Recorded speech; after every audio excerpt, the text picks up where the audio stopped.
नमस्कार दोस्तों, मैं सौरभ कुमार और एक बार फिर आप सभी का आईसीसी यानी इंडियन कोचिंग सेंटर में स्वागत करता हूं। दोस्तों, किसी ने क्या खूब ही कहा है कि धूप में पांव रगड़कर महंगे जूते खरीदे हैं साहब। धूप में पांव रगड़कर महंगे जूते खरीदे हैं साहब, अब चाल भी बदलेगी और इतराऊंगा भी बहुत।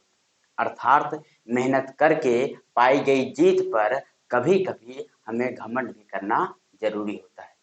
तो चलिए दोस्तों, इन्हीं शब्दों के साथ हम आज के टॉपिक की तरफ बढ़ते हैं और आज का टॉपिक, उस टॉपिक का नाम है स्पेलिंग यानी वर्तनी। स्पेलिंग यानी SPELLING, स्पेलिंग मतलब वर्तनी। अगर कोई पूछता है स्पेलिंग यानी वर्तनी क्या, तो बताएंगे कि किसी भी भाषा को शुद्ध रूप में लिखने के लिए, किसी भी भाषा को शुद्ध रूप में लिखने के लिए वर्तनी की जानकारी आवश्यक होती है। वर्तनी यानी किसी भी भाषा को शुद्ध रूप में लिखने के लिए वर्तनी की जानकारी आवश्यक होती है। इसमें 5 नियम है। पहला नियम की तरफ बढ़ते हैं।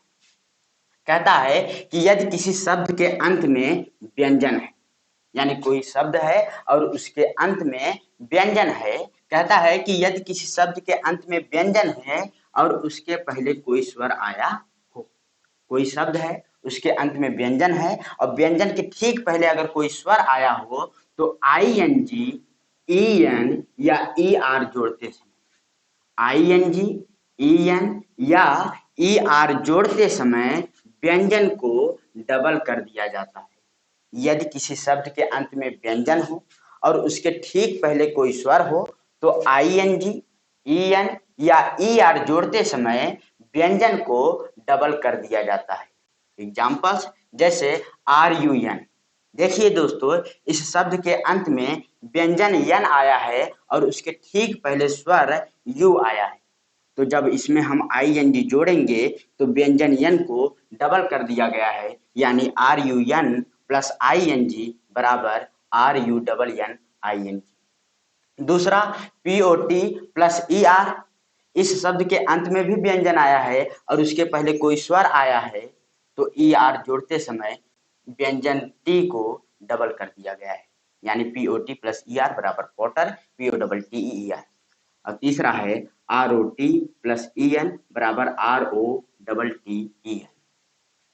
दूसरा नियम है कि यदि किसी शब्द के अंत में Y आया हो, मान लीजिए कोई शब्द है और उसके अंत में Y आया है, तो ING जोड़ते समय Y को ज्यों का त्यों रख दिया जाता है, यानी उसमें कोई भी परिवर्तन नहीं होता है।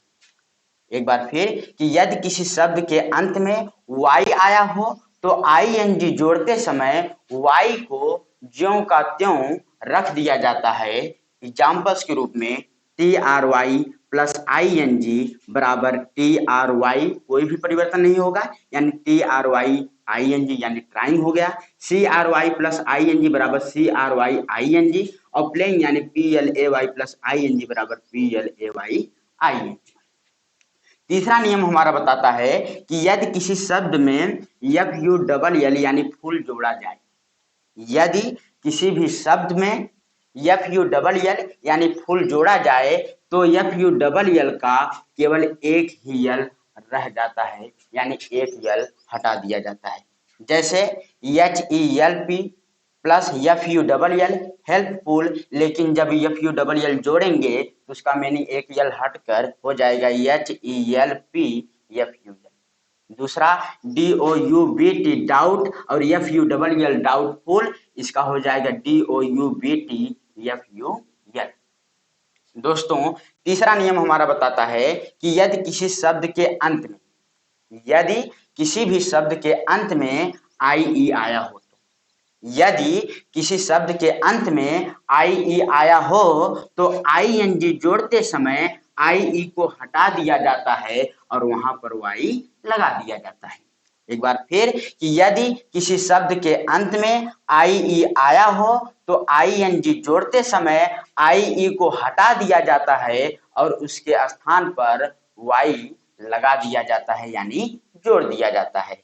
एग्जाम्पल्स के रूप में DIE प्लस ING बराबर DY आई ई को हटाकर y लगा दिया गया है, यानी हो जाएगा dy ing। वैसे ही यल आई E plus I N G बराबर यल वाई आई एन जी और T I E plus Y I N G बराबर T Y I N G. Last नियम हमारा यह है कि यदि किसी शब्द के अंत में ई आया, कोई भी शब्द है और उसके अंत में ई आया हो, यदि किसी भी शब्द के अंत में ई आया हो तो आई एन जी जोड़ते समय ई को हटा दिया जाता है। यदि किसी शब्द के अंत में ई आया हो तो आई एन जी जोड़ते समय ई को हटा दिया जाता है और कोई भी परिवर्तन नहीं होता है। एग्जाम्पल्स के रूप में G I V E give plus I N G बराबर जी आई वी ई हटाकर आई एन जी लगा दिया गया है, यानी जी आई वी आई एन जी।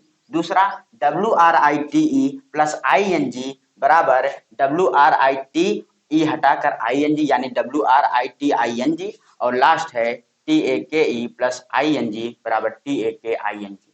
उम्मीद करता हूं दोस्तों आज का यह टॉपिक यानी स्पेलिंग यानी वर्तनी आप सभी को बेहतरीन तरीके से समझ में आया होगा। अगर समझ में आया तो वीडियो को लाइक करें, शेयर करें और सब्सक्राइब करें। जय हिंद दोस्तों।